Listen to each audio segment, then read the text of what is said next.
Sohiong ka United Democratic Party UDP, uba Synshar Kupar Roy Lyngdoh Thabah ula job kum MLA ka Sohiong da ka ba penliam ya ukertong ka National People's Party NPP uba Samlin Malnyang.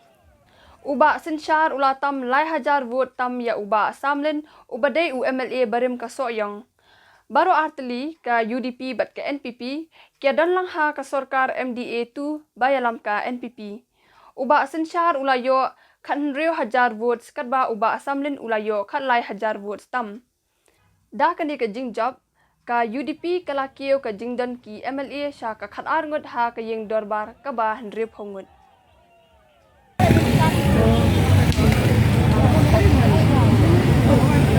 Ngati ngai ngu yu play try kan dat bu ba yu khamat ta kani de kam kaba nasib ma kani de kam kantang nang ni khamat dong IT ba play try kan dat un da un sumar un yalam lenti yang aman pet ya ka constituency ni pro we kum ju ru ya ka stiri.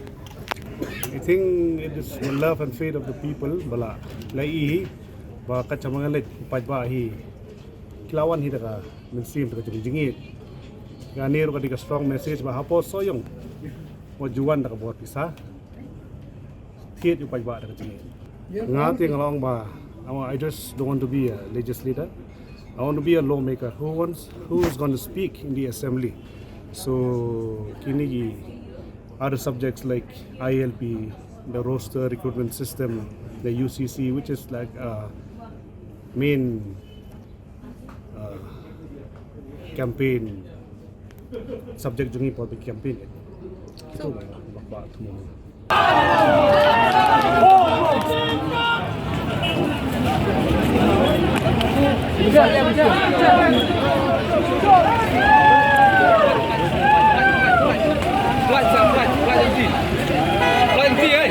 Lanti.